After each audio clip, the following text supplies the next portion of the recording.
Good morning, All Souls, Unitarian Church. It has been a long time since I've been in this building. I've actually done 2 weddings on this spot right here. 25 years ago. Been to many meetings in your small hall 25 years ago. It's good to be back here. This room looks just like I remember it. Any former High Plains members here besides my friend Aaron? Cool. I had the great honor, and I do mean that, serving High Plains Church for 5 years back in 1997 to 2002. So it's been a while. It's good to be back here in Colorado Springs and see some. How'd you get so old, man? Anyway, for a call to worship, I would offer this.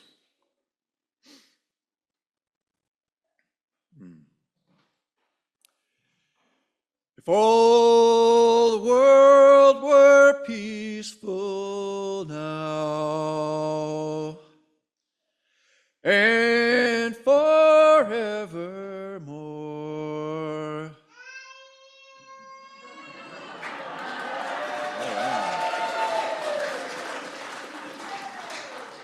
Peaceful at the surface and peaceful at the core.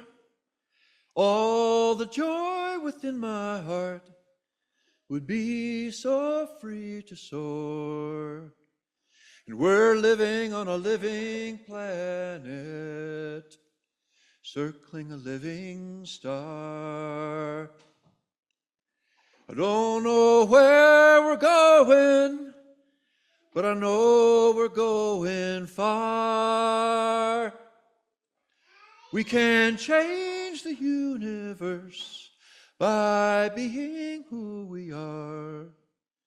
And we're living on a living planet, circling a living star.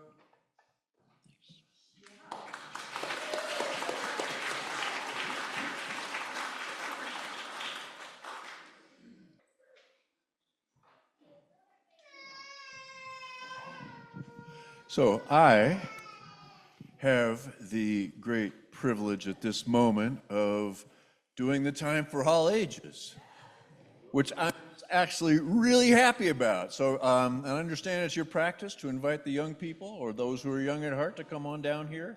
Is that true? Yeah? Well, if you're young or young at heart, come on down here. Yeah. So, hello there. Nice to see you all. I want to tell you a very short story, and I want to start by telling you that you and I have something in common, even though you don't know that yet. And what we have in common is that when I was your age, I went to a Unitarian Universalist church. I grew up in a Unitarian Universalist church. The thing we don't have in common is that I lived in Chicago, which is a huge city, and where I lived, there were many different kinds of people. We lived in, there's a funny word called ethnocentric, and where I lived in Chicago, there was ethnocentric neighborhoods. Everybody kind of lived in neighborhoods where there were a lot of people like them. I lived in Greektown, and all my buddies, all my friends when I was a kid, all went to the Greek Orthodox Church.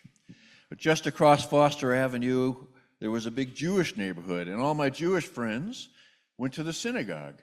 And across Lawrence Avenue was a big Hispanic neighborhood, and all my Hispanic friends went to the Catholic Church. And across the river was Eastern Europeans, and they went to various places, but the one I remember was the Czechoslovakian Church of God. And we went to the Unitarian Church. So when I was about 8, anybody here around 8? When I was, you are 8. Awesome. You're 5? Nice. Nice, awesome, great, perfect. Just turned 6? Awesome, good deal. 7? Perfect.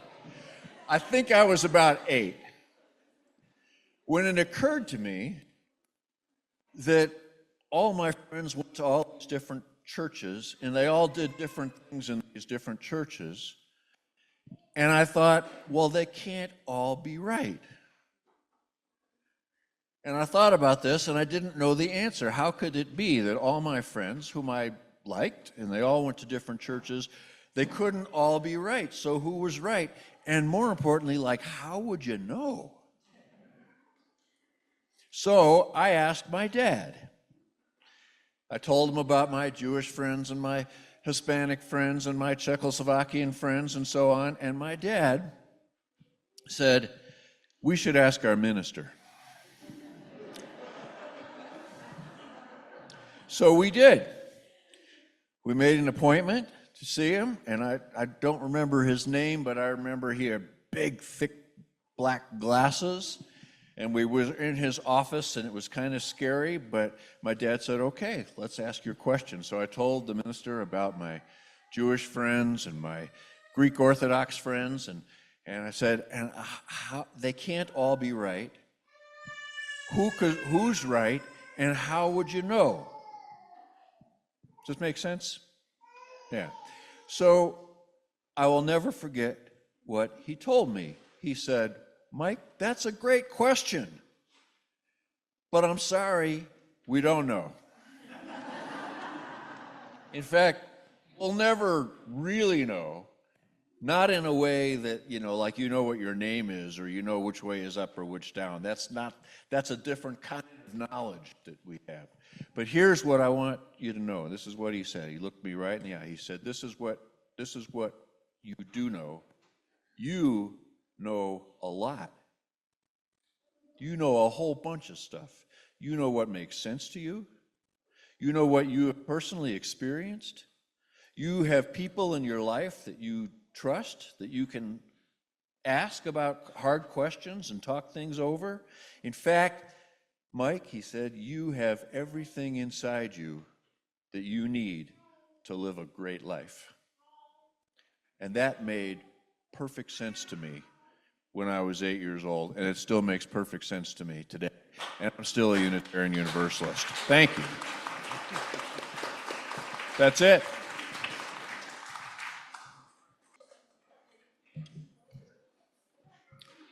Let us go boldly into the future. To aid in the future of this community, we now ask for your generous financial support. Instructions will be on the screens and in chat, and we thank you all for your giving hearts.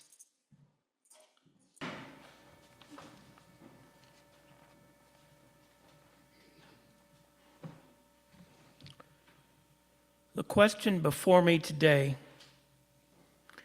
is, what should Unitarian Universalism look like in 20 years? To answer this, I want to take a quick look at the past.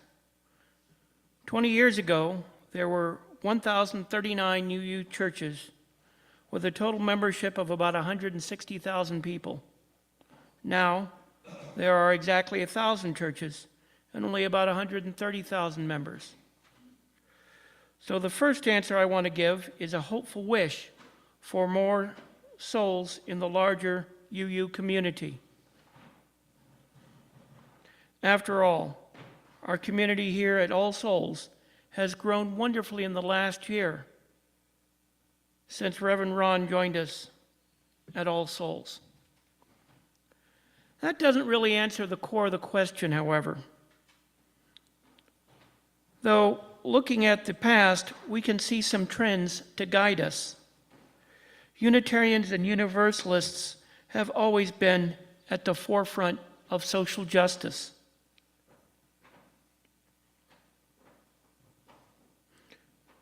Often, before a given cause gained any widespread popularity, we have fought for women's rights, minority rights, and more recently we have fought for LGBTQ+ rights. Which brings me to the core of what Unitarian Universalism is all about. 20 years ago, we had some amazing principles. Now we have 8, more or less.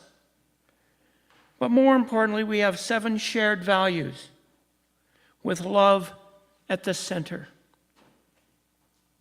That's a good place, as the other 6 are, as I see it, extensions of our love for one another.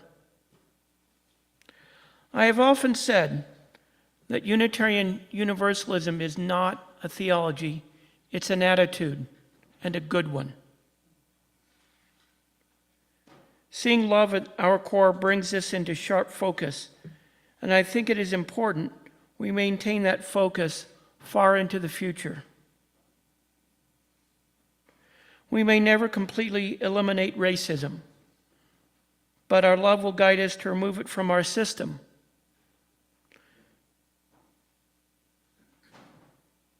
Bit by bit, we'll get rid of it.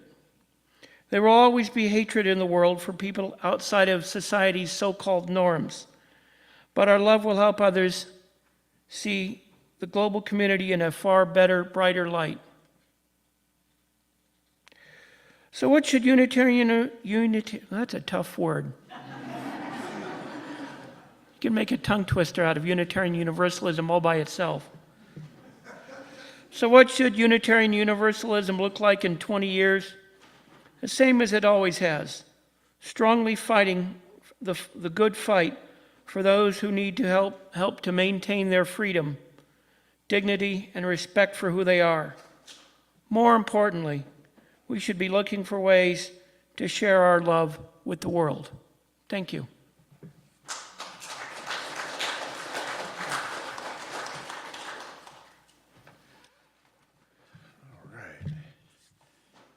I am someone who believes in honoring our bodies whenever possible. If you'd like to, stand up and stretch for a sec.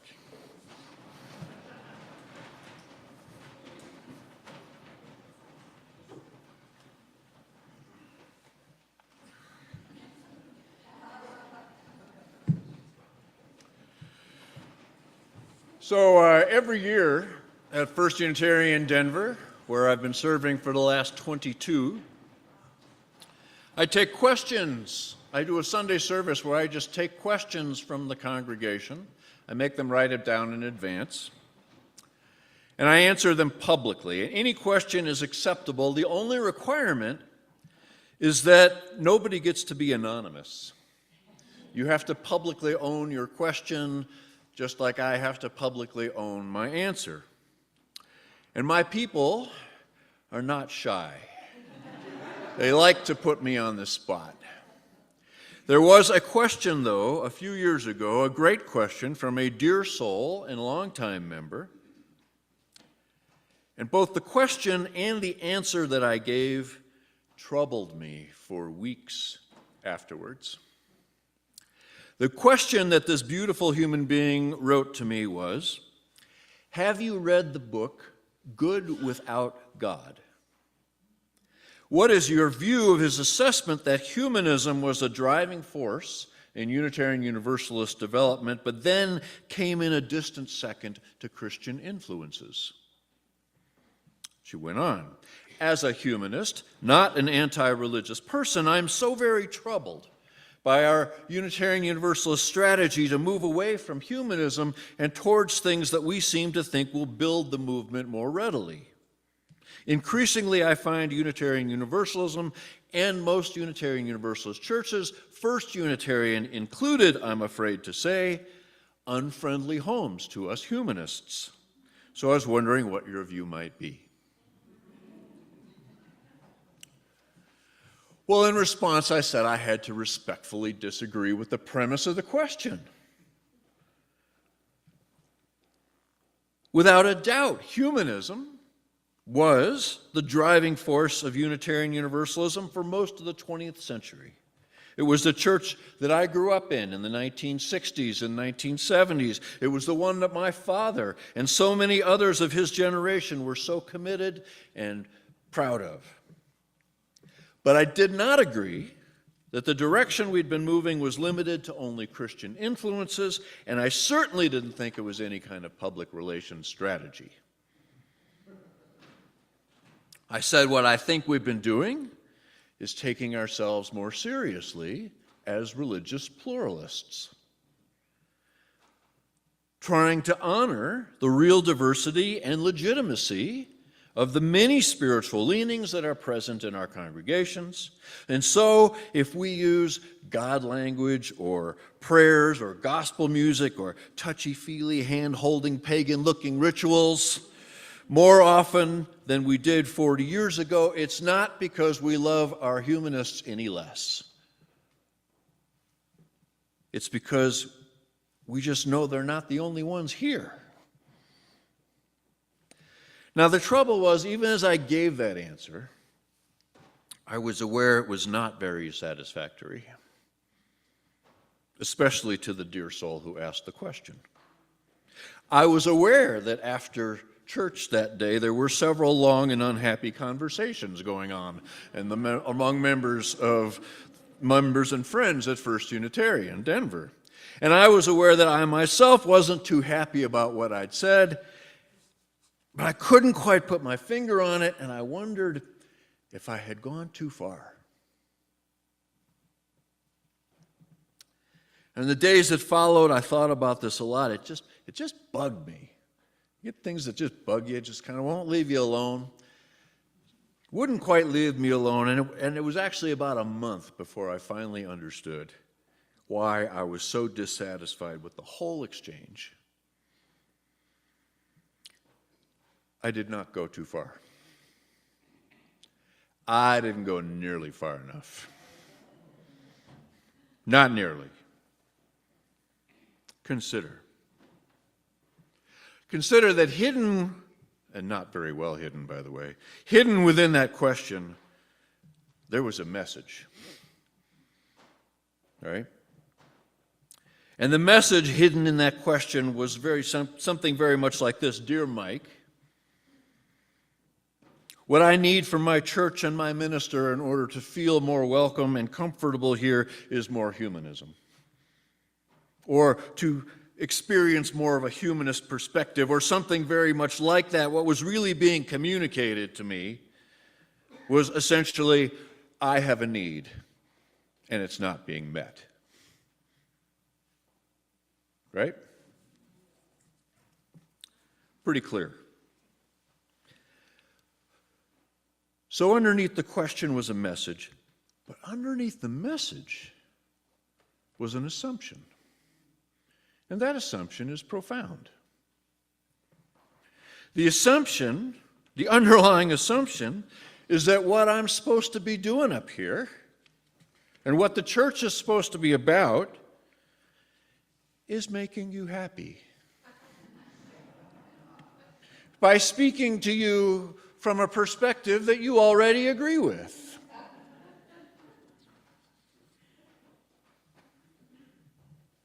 In other words, my preaching and ministry, and really by extension the whole church, is supposed to be about serving your needs, whatever you perceive your needs to be.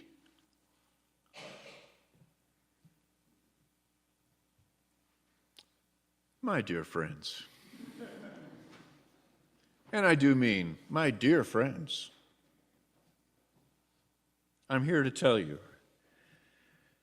this church, my church, this ministry, Unitarian Universalism in general, is not about serving your needs.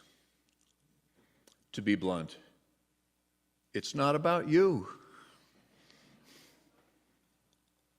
And I say that with some humility, because I too have been sometimes swept up in this assumption.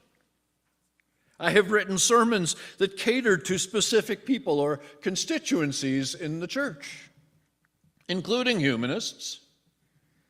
And I'll tell you, there are times when I am feeling tired or overwhelmed or otherwise stretched kind of thin. It would just be so much easier to just tell you what you want to hear. So much easier. Much less energy from me. No one would get upset or unhappy. Church life would just be so relatively smooth and unruffled. But I want to ask you to consider, is that really what you want from your church? Like, really? Having gone this far, I'll go a little further. This assumption, this underlying misconception that what church should be about is staying comfortable and surrounding ourselves with people who think more or less like we do, is not worthy of this religious tradition.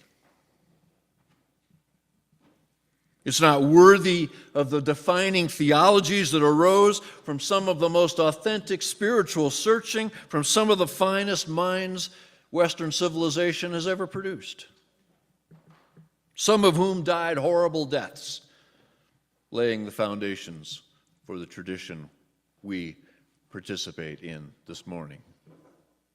I'll get right to the point, and I'm not afraid to tell you this, and I'm not sorry if I offend anybody. The bane of all religion and spirituality is the assumption that it's all about me or you. I'll say that again. The bane of all religion and spirituality is this underlying assumption that it's all about you.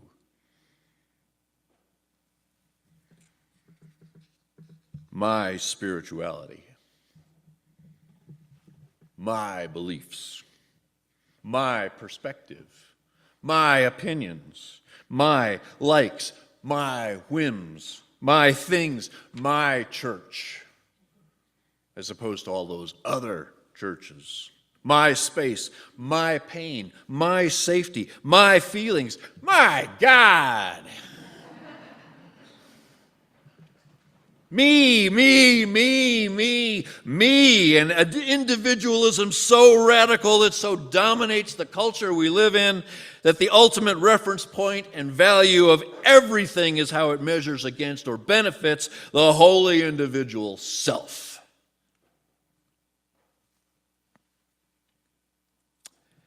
And what more poignant reminder and poster boy of the culture of me could we possibly have than he who I shall not name, the former and quite possibly future president?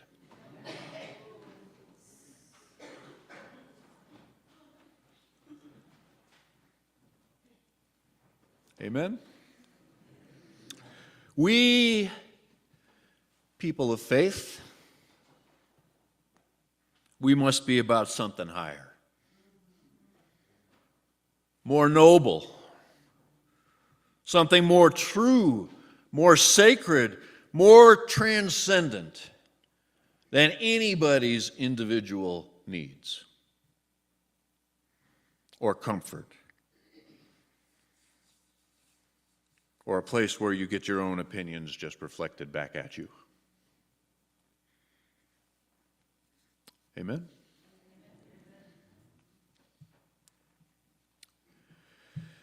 So if it's not about you, what's it about? Oh, I'm so glad you asked. Here's my best shot at this. And I'm very aware Unitarian Universalism is a large family, and I'm only one voice in it. But to get towards where I want to go, I have to tell you a short story. A few years ago, my dear friend, Reverend Paul Kotke, told me this story. And my friend Paul, by the way, is a Methodist minister with a long and distinguished career of ministry and activism in Denver.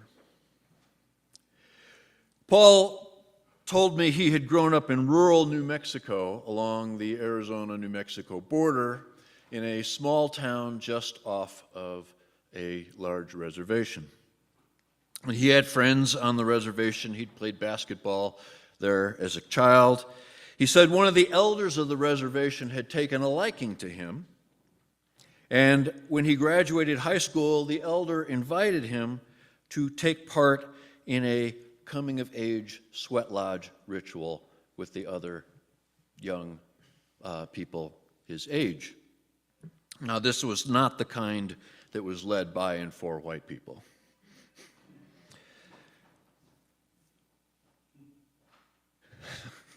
There are such things. He said it was amazing and it was life-changing. And sometime later, the elder pulled him aside and said, "Paul, why do you think I invited you to do that?" And Paul said, I don't know, so I could experience it, maybe kind of help me find myself, And the elder said, "No, Paul, that's not the reason." The elder said, "Paul, I invited you to do that so that you could see and experience how my people ground themselves in this world and keep themselves connected to the earth and to each other." But that wasn't your ritual. Those weren't your symbols. That wasn't your language. Wasn't your culture. Your task, Paul, is to find out what might ground your people in this world. What might connect your people to each other and to the earth. Help find that and lead your people toward it. Because your people are not grounded in this world, are not connected to the earth or to each other, and it's killing us.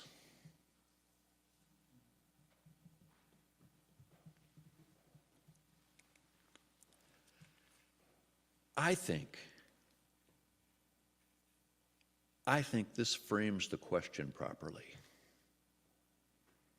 It identifies our task as a spiritual task,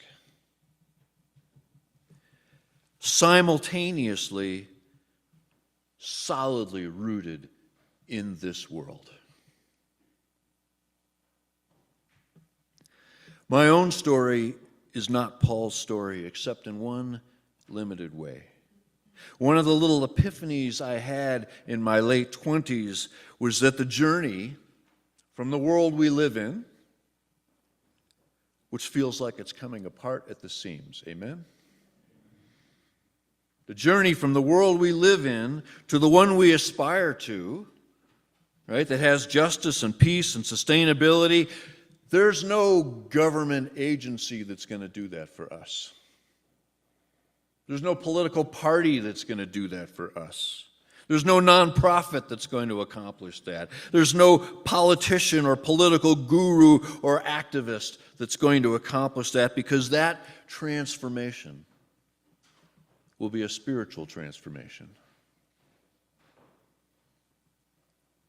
It will require a fundamental change in how we understand ourselves, how we think of ourselves, how we think of each other, how we think of the earth, how we stand and be in relationship to the mystery at the heart of the universe that some of us call God.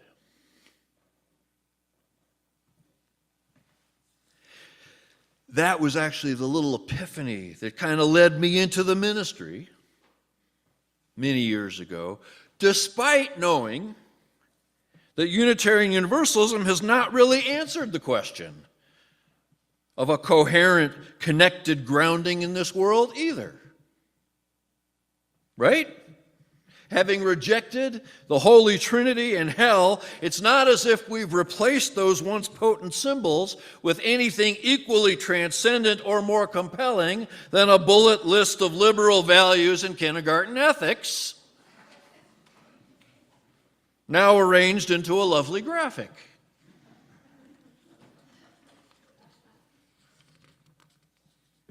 Now, don't get me wrong.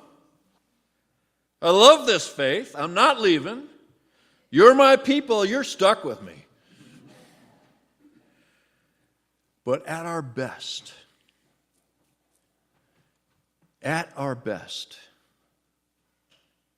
we have the beginnings of a real answer.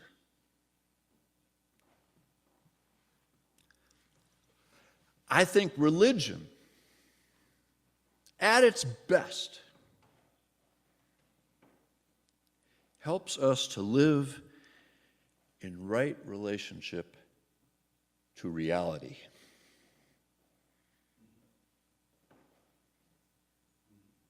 I'm going to say that again. Religion,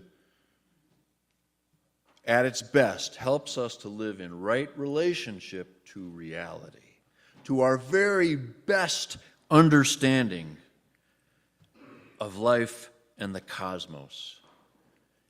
This is how we live lives of wholeness and meaning and clarity. Salvation, like I like to say at First Unitarian, let's just like salvation in this life. Because the stakes are too high to wait for whatever might come afterwards. Salvation in this life, right here and right now. And by the way, I appreciate the definition of reality that Philip K. Dick uses. Reality is that which, when you stop believing in it, it doesn't go away.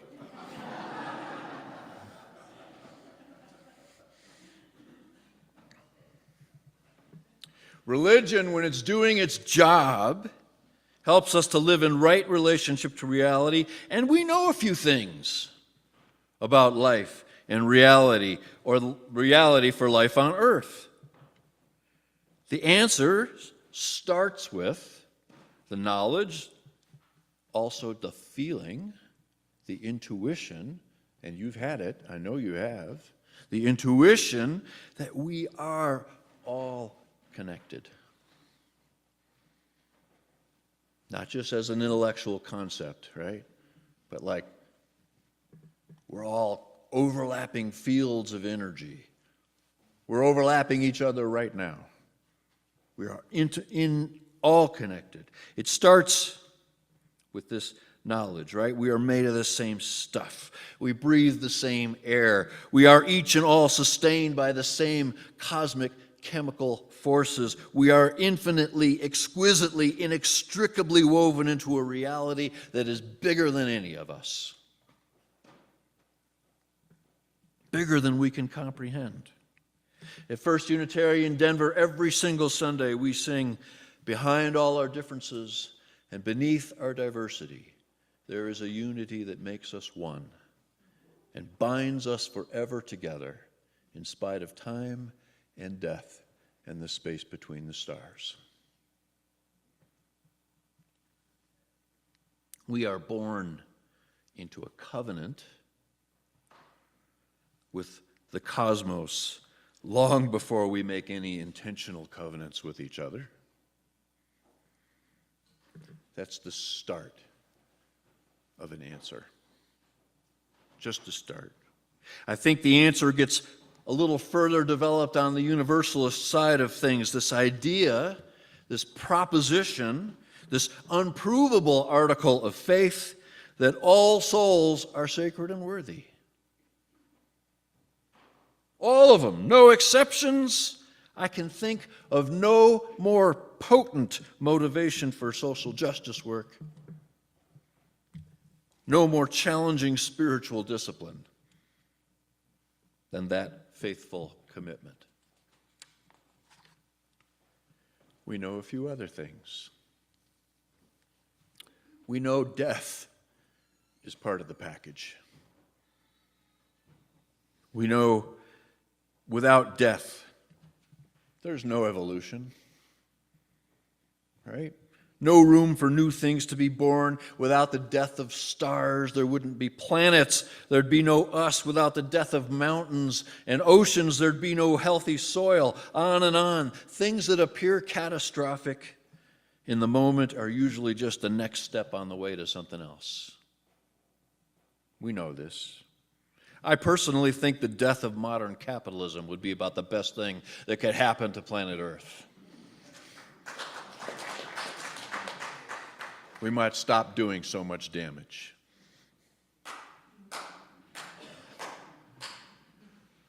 More reality, right? Reality. We know every living thing ever evolved in ecosystems characterized by balance and symbiosis. Everything in nature has limits.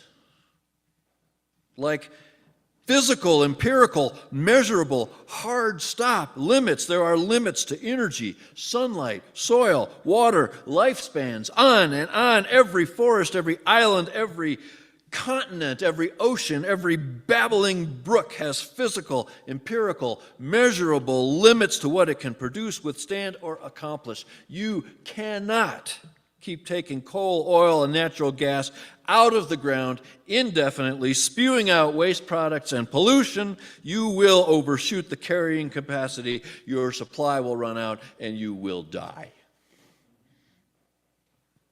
And you will take a whole lot of other creatures with you. The great flaw in nearly all economics, politics, and religion is the delusion of limitlessness. I'm going to say that again, too. The great flaw in nearly all economics, politics, and religion is the delusion, really the lie, of limitlessness.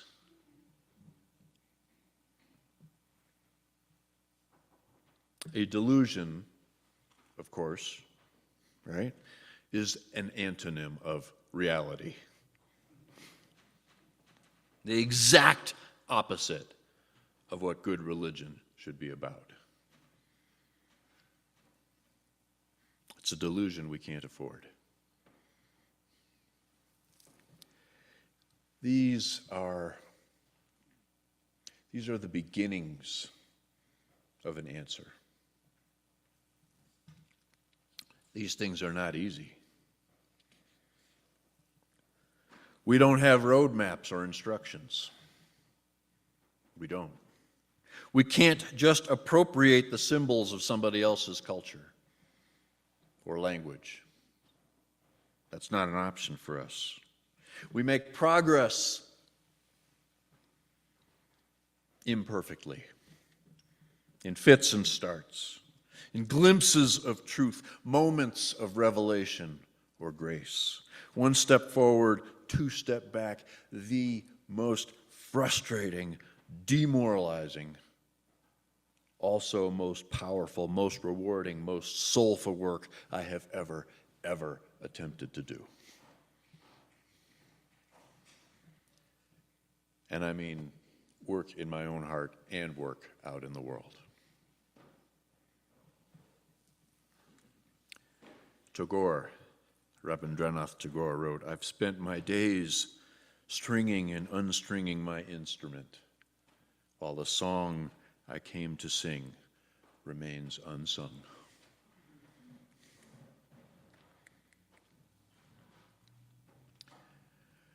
I'm going to move towards closing this with a short poem by a brilliant young woman poet, Shalon Harkin. She wrote this: "The worst thing we ever did was to put God in the sky, out of reach, pulling the divinity from the leaf, sifting out the holy from our bones, insisting God isn't bursting dazzlement through everything we've made a hard commitment to see as ordinary, stripping the sacred from everywhere to put a cloud man elsewhere, prying closeness from your heart. The worst thing we ever did was take the dance and the song out of prayer, made it sit up straight and cross its legs, removed it of rejoicing, wiped clean its hip sway, its questions, its ecstatic yowl, its tears. The worst thing we ever did is pretend that God is not the easiest thing in this universe, available to every soul in every breath.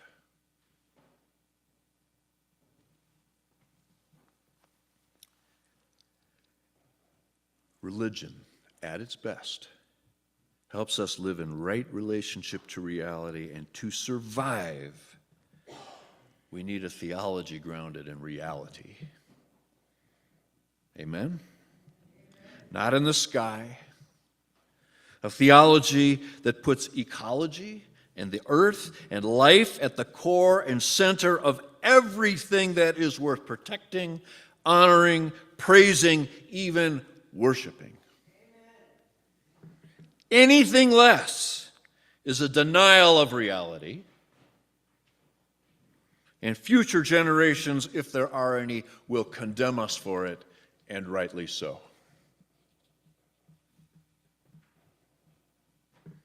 Don't be sorry. Don't be afraid. The stakes are too high. That's the way it is. Thank you.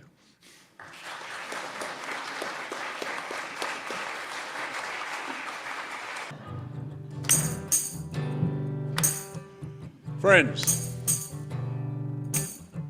be noble, for you come from the stars. Be humble, for you are made of the earth. And be kind, for you belong to each other. Amen.